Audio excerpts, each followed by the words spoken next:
நல்லா இருக்கீங்களா?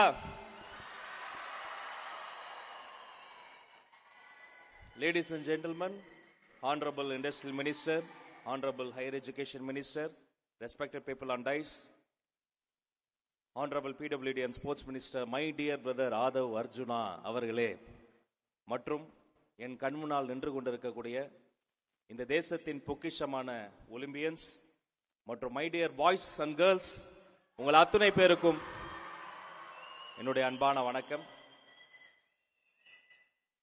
உங்களை மாதிரி எஸ்டிஏடில ஒரு ஸ்டூடெண்டா இருந்த ஒரு மனுஷன் இன்னைக்கு ஸ்போர்ட்ஸ் மினிஸ்டரா இந்த இடத்துல வந்து உட்காந்துருக்கிறாரு. Name is Aadhav Arjuna. நான் யோசிச்சு பாக்குறேன், இதே நேரு ஸ்டேடியத்துல ஹாஸ்டல்ல தங்கி படிச்ச ஒரு மனுஷன் இன்னைக்கு இந்த நேரு ஸ்டேடியத்துல கெஸ்ட், அவர் ரூம் நம்பர் 56 இந்த ஹாஸ்டல்ல தான் தங்கி இங்கே படித்த ஒரு மனிதர்.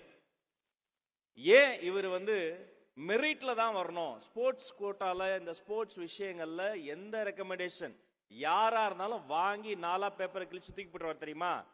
அவர் மெரிட்ல தான் வந்தாரு. தமிழ்நாடு லெவல்ல செலக்ட் ஆன 3 மாணவர்கள் இவரும் ஒருவர். ஸ்போர்ட்ஸ்ல யாரும் ரெக்கமெண்டேஷன் வரக்கூடாது என்பதில் உறுதியாக இருக்கக்கூடிய ஒரு மனிதர். அவரு கேட்ட உடனே நான் ஒத்துக்கிட்டேன். ஏன் தெரியுமா? இந்த மனித உடல் இருக்கு பாருங்க, இதை 4ஆக பிரித்தால் கடைசியில் வரும் கால் பகுதி, அதனால இதுக்கு பேர் கால். பூமியில் சாய்கிற போது முதலில் முட்டுகிற இடம், அதனால இதுக்கு பேர் முட்டி. கால் பகுதியும் முட்டியும் உடலோடு தொட்டு கொண்டு இருக்கும் இடம் தொடை. உடலை 2ஆ பிரிச்சா இடையில வர பகுதி பேரே இடை. கொஞ்சம் தான் சாப்பிடணும், அது கொஞ்ச நேரம் தான் இருக்கணும். வயிறு. இதமான நினைவுகள் இருப்பதால் இதன் பேர் இதயம். சொல்லும் போதே ஒரு மாதிரி இதமா இருக்கும். மொத்த உடலுக்கும் ஒரு தலைவர் இருக்கணும். அவர் வேலையே செய்யக்கூடாது, வேலை வாங்கணும், ஆர்டர் மட்டுமே போடணும். அந்த ஆர்டர் போடுகிற தலைவனின் பெயர் தலை. தலையையும் உடலையும் எடுத்து வைத்திருக்கிற இடத்துக்கு பேர் கழுத்து. தலைக்கு மேல ஒண்ணுமில்ல, முடிச்சுக்க, அதனால இதுக்கு பேர் முடி. 36 லட்சம் ஆண்டுகள்ல இந்த பூமியில வாழ்ந்த டைனோசரஸ் அழிஞ்சு போச்சு. நம்மளை விட கை கால் வலிமை எல்லாம் அதிகம். ஆனா 36 லட்சம் ஆண்டுகளாக மனிதன் மட்டும் தப்பி பிழைத்து வளர்ந்துகிட்டே இருக்கான் தெரியுமா? ஏன்? அதுக்கு வெளியில தெரியற இந்த எந்த விஷயமும் காரணம் கிடையாது. ஒரே ஒரு விஷயம் தான் உங்ககிட்ட இருக்கிற விஷயம். தன்னம்பிக்கை என்ற செல்ஃப் கான்பிடன்ஸ் ஒரு மனிதனிடம் இருந்தால் எத்தனை பெரிய கனவையும் அடைய முடியும். அதுக்கு எக்ஸாம்பிள் முன்னாடி இருக்கிற இந்த 2 ரோல இருக்கக்கூடிய பெரிய மக்கள். என்ன ஜெர்னிங்க, என்ன வாழ்க்கைங்க, என்ன என் தமிழை வியந்து பேசுறாரு. இன்னைக்கு ஹையர் எஜுகேஷன் மினிஸ்டர் பேசும்போது நான் வியந்து பார்த்துக்கிட்டு இருக்கேன். என்ன ஒரு பேச்சு, என்ன ஒரு தமிழ். இந்த மேடையில் இருக்கக்கூடிய ஒவ்வொரு ஐஏஎஸ் அதிகாரி, ஐபிஎஸ் அதிகாரி, இந்த அரங்கில் இருக்கக்கூடிய ஒவ்வொருத்தங்களுடைய ஜெர்னி பின்னாடி ஒரு கதை இருக்கு.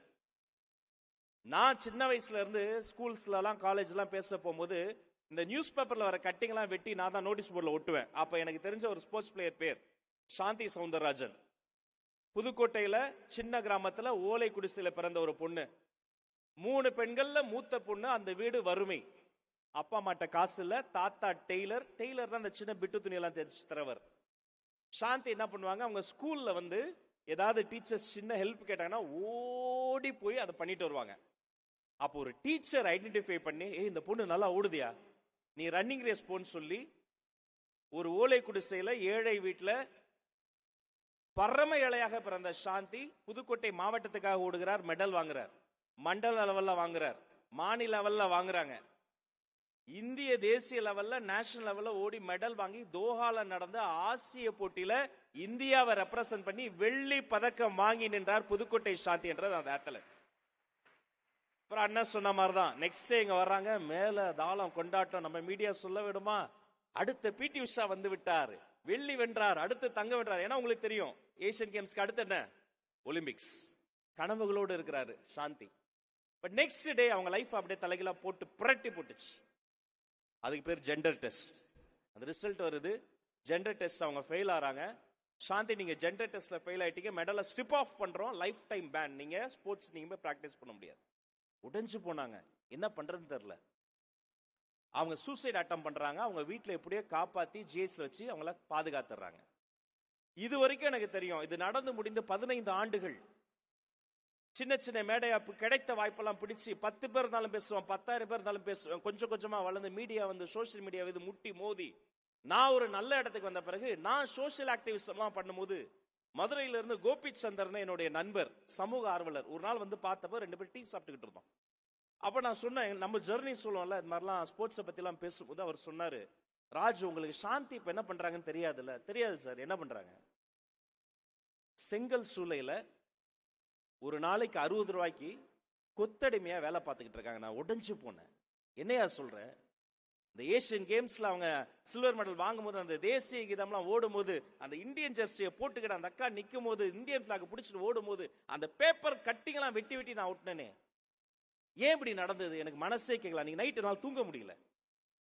உட்காந்து எங்க டீம்லாம் உட்காந்து ஆராய்ச்சி பண்ணோம். உலகத்துல யாருக்காவது இப்படி நடந்திருக்கா? நடந்திருக்கு. சவுத் ஆப்பிரிக்கால இதே மாதிரி ஒரு பொண்ணுக்கு நடந்தது. கேஸ்டர் செமன்யா. நெல்சன் மண்டேலா குரல் கொடுத்தார், மெடலை திருப்பி கொடுத்துட்டான். ஒரிசால இப்போ இருக்காங்க டூட்டி சந்த்னு ஒரு அத்லெட், அவங்களுக்கு இது மாதிரி நடந்தது. ஒட்டுமொத்த பொலிட்டீஷியன்ஸும் ஒரிசால ஒற்றுமையா குரல் கொடுத்தாங்க, மெடலை திருப்பி கொடுத்துட்டாங்க. உச்சக்கட்ட என்ன தெரியுமா? நான் இந்த ஆராய்ச்சி பண்ணும்போது ஒலிம்பிக்ஸ்ல இருந்து ஜெண்டர் டெஸ்ட நீக்கிட்டான். ஐ எம் கியூரியஸ், எனக்கு ரொம்ப ஆர்வமா இருக்கு. ஏன் நீக்கினா? இன்னொரு கேள்வி, ஏன் இதை பெண்களுக்கு மட்டும் வைக்கிறாங்க? என்னைக்காவது இது ஆண்களுக்கு வச்சிருக்காங்களா? வாங்க சச்சின் டெண்டுல்கர் நீங்க ஆனா டெஸ்ட் பண்ணுவோம், கிடையாது. பெண்களுக்கு மட்டுமே தான் அது உண்டு. அப்ப சர்வதேச அளவுல பல வழக்குகள் தொடுக்கப்பட்டு, அப்போ ஒரு ஸ்போர்ட்ஸுக்கு எவ்வளவு விஷயங்கள் இருக்கு பாருங்க.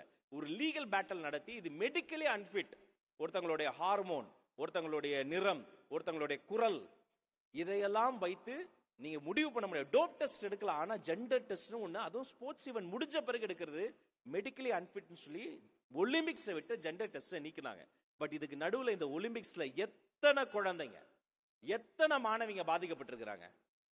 ஏன் யாருமே எந்த உதவியுமே பண்ணல? அப்ப ஜஸ்டிஸ் ஃபார் சாந்தின்னு ஒரு குட்டி வீடியோ பண்ணி சோசியல் மீடியால நான் போடுறேன். யூடியூப்ல ஓடவே இல்லை. எல்லாரும் திட்டினாங்க, உனக்கே இந்த வேலைன்னு. ஃபேஸ்புக்ல கொஞ்சம் கொஞ்சமா பார்க்க ஆரம்பிச்சாங்க. அது பரவுச்சு. கிட்டத்தட்ட 10-15 வருஷமா செங்கல் சூளையில 60 ரூபாய்க்கு வேலை போன சாந்திக்கு நீங்க ஒரு அரசு வேலை கூட கொடுக்கல அவனு கேள்வி கேட்டு ஜஸ்டிஸ் ஃபார் சாந்தின்னு ஒரு வீடியோ போட்டேன். அந்த வீடியோ வைரல் ஆச்சு. அந்த வீடியோ வந்த 10வது நாள் அன்றைய ஸ்போர்ட்ஸ் மினிஸ்டர் இதை பற்றி கேள்விப்பட்டு சாந்தியை நேரில் அழைத்து, தமிழ்நாடு உமன்ஸ் அத்லெட்டிக்ஸ் டீம் உடைய அபிஷியல் கோச் இனிமே நீதான அப்பாயின்மெண்ட் ஆர்டர் அடித்து கையில கொடுத்தார். இன்னைக்கு அக்கா நல்லா இருக்காங்க, திருச்சியில பிராக்டிஸ் பண்றாங்க, அடிக்கடி பேசுவாங்க. நான் கேட்பேன் என்ன பண்றீங்கன்ட்டு. இல்லப்பா காலையில 4 மணிக்கு கிரவுண்ட் போயிடுவேன், ஒரு 30 குழந்தைங்களை எடுத்திருக்கேன், 30 குழந்தைங்களுக்கு பிராக்டிஸ் கொடுக்குறேன். 30 குழந்தைங்களை எப்படி செலக்ட் பண்ணீங்கன்னு நான் ஒரு பேராமீட்டர் வச்சிருக்கேன். பரோட்டா கடையில் வேலை பார்த்த குழந்தைங்க, கல்குவாரியில வேலை பார்த்த குழந்தைங்க, மெக்கானிக் ஷாப்ல ஸ்பேனரை தப்பாடுறதுக்காக சூடு சைலன்ஸ்ல சூடு வச்ச குழந்தைங்க, அவங்களை எல்லாம் மீட் எடுத்து 30 பேர் ஓடிட்டு இருக்காங்க. டெஃபினட்டா ஒலிம்பிக்ஸ்ல என் குழந்தை ஒரு நாள் கோல்டு வாங்கும், வாங்காம நான் சாக மாட்டேன்னு சாந்தி சொல்லுவேன். விளையாட்டு என்பது வெறும் துறை கிடையாது, அது ஒரு போர். இங்க இருக்கிற ஒவ்வொருத்தர் கண்ணிலையும் அந்த கனவு இருக்கு. அந்த கனவை சாத்தியமாக்குவதற்கான எல்லா விஷயங்களையும் சேர்த்துக்காக தான் நாங்க காத்திருக்கிறோம். இந்தியால சன்சார்பூர்னு ஒரு சின்ன கிராமம், பஞ்சாப்ல, நிறைய பேருக்கு தெரியாது பின்னாடி இருக்க குழந்தைகளுக்கு. காலையில 4 மணிக்கு எழுந்தவன அந்த ஊர்ல என்ன தெரியுமா பண்ணுவாங்க? பொட்டல் காட்டுல கருவேலங்காட்டுக்கு நடுவுல 500 பேர் சேர்ந்து ஹாக்கி பிராக்டிஸ் பண்ணுவாங்க. ஸ்குவாட் பொசிஷன்ல நம்மளால கொஞ்ச நேரம் நிக்கவே முடியாது, 4 மணி நேரம் பிராக்டிஸ் பண்ணுவாங்க. அந்த அளவுக்கு அது நிறைய ஹாக்கி பிளேயர்ஸ் உருவாக்குச்சு. எந்த அளவுக்குன்னா ஒலிம்பிக்ஸ்ல 2 நாடு 3 நாடுக்கெல்லாம் அந்த சின்ன கிராமத்துல இருந்து போய் ரெப்ரசென்ட் பண்ணி ஆடுவாங்க. இங்க இருந்து சன்சார்பூர்ல இருந்து பிளேயர்ஸை கொண்டு போய் இம்போர்ட் பண்ணி மற்ற நாடுகள்லாம் ஆட வைப்பாங்க. அந்த ஊர்ல அர்ஜுனாவாடிஸ் வந்தாங்க, ஒலிம்பியன்ஸ் வந்தாங்க. ரூட் சொல்லும் போதே அர்ஜுனாவாடி வீட்டுல லெஃப்ட் எடுத்து அந்த பெரிய கோச் இருப்பார்ல, அவர் வீட்டுல நேரா போனீங்கன்னா டிராக்டர் வருவாங்க பாருனாங்க. 70ஸ்ல 60s அந்த ஃபேக் எண்டுல போதைப் பொருள் கலாச்சாரம் அதிகமாச்சு, ரோட் ஆக்சிடென்ட்ஸ் அதிகமாச்சு. ஒரு காலத்துல மெக்கா ஆஃப் இந்தியன் ஹாக்கி என்று அழைக்கப்பட்ட அந்த சன்சார்பூர் ஹாக்கி என்ற அந்த ஒரு பெரிய விஷயத்தை விட்டு கொஞ்சம் கொஞ்சமாக மங்கி மறைஞ்சு போச்சு. அப்போ ஒரு ஸ்போர்ட்ஸ் ஒரு ஊர்ல இருக்குன்னு சொன்னா அந்த ஊர்ல ஆரோக்கியம் இருக்கும், அந்த ஊர்ல உடல் நலம் இருக்கும், அந்த ஊர்ல மனநலம் இருக்கும். ஒரு ஸ்போர்ட்ஸுக்கு சரியான என்விரான்மெண்ட் இல்லைன்னு சொன்னா அங்க ஆரோக்கியம் கெடும், மனநலம் கெடும், சமூக விரோத நடவடிக்கை அதிகமாகும். இதெல்லாம் சரி செய்வதற்காக வெறும் மேனிபெஸ்டோலாம் இல்லைங்க, ஒரு கொள்கை பிரகடனத்தோடு ஒரு முடிவோடு தான் மாண்புமிகு முதல்வர் சி ஜோசப் விஜய் அவர்களினுடைய இந்த கேபினெட் களத்தில் இறங்கி இருக்கிறோம். நீங்க செய்ய வேண்டியது ஒன்னே ஒண்ணுதான், உங்களுடைய போக்கஸ், உங்களுடைய இலக்கு பிக்ஸ் பண்ணிக்கங்க. ஒரு குழந்தை பிறந்த உடனே குறிப்பிட்ட வயது வரைக்கும் அம்மா வேணும். அந்த குழந்தை அந்த குடிய வயதில் அந்த அம்மாவை இழந்துருச்சு. முக்கியமான வயது வரை தந்தை வேணும், தந்தையும் அந்த குழந்தை இழந்துருச்சு. கண்ணு முன்னாடி தாயும் தந்தையும் தற்கொலை செய்வதை பார்ப்பதை போல ஒரு துயரம் ஒரு குழந்தைக்கு உலகத்திலே வரக்கூடாது. அந்த குழந்தைக்கு வந்துச்சு. வளரும் வயதில் ஒரு நல்ல ஊட்டச்சத்து உணவு வேணும், கிடைக்கல. ஹாஸ்டல்ல தூக்கி போட்டாங்க, வெறும் சத்துணவு தான் சாப்பிட்டாங்க. இன்னைக்கு நிறைய மாத்திட்டோம், எங்களுடைய அப்ரோச் மாறிடுச்சு எஜுகேஷன்ல, சோசியல் வெல்ஃபேர்ல. அன்னைக்கு சாதாரண ஒரு தண்ணி மாதிரி ஒரு சாம்பார், ஒரு காய் இருந்தா பெரிய விஷயம். வெறும் சத்துணவு சாப்பிட்டு அந்த குழந்தை வளர்ந்துச்சு. அந்த குழந்தைக்கு 2 ஆப்ஷன் இருந்தது. முதல் ஆப்ஷன் வயலன்ஸ், கத்தி எடுத்துட்டு போய் யாராவது குத்தலாம், துப்பாக்கி தூக்கிட்டு போல, ஒரு போராளியா மாறலாம். 2வது ஆப்ஷன் ஸ்போர்ட்ஸ். அந்த குழந்தை 2வது ஆப்ஷனை சூஸ் பண்ணுச்சு. தன்னுடைய மொத்த கோபத்தையும் வேகத்தையும் கிரவுண்ட்ல போய் அந்த குழந்தை காட்டுச்சு. அந்த கிரவுண்ட்ல இருந்து ஒவ்வொரு ஸ்டெப்பா வளர்ந்து ஸ்போர்ட்ஸ்குள்ள வந்து ஸ்போர்ட்ஸ்ல ஸ்டேட் லெவல்ல ரெப்ரசென்ட் பண்ணி ஜெயிச்சு நேஷனல் லெவல்ல ஆக்டிவா அந்த ஸ்போர்ட்ஸ் உடைய பிரைம்ல இருக்கும்போது ஒரு விஷயம் அந்த குழந்தை யோசிச்சது, ஆமா இந்த இடத்துக்கு வந்துட்டோம், ஏன் நிறைய பேரால வர முடியல. அப்பதான் ஸ்போர்ட்ஸ் ஃபீல்டுக்குள்ள இருக்கக்கூடிய பாலிடிக்ஸ் புரிஞ்சுது.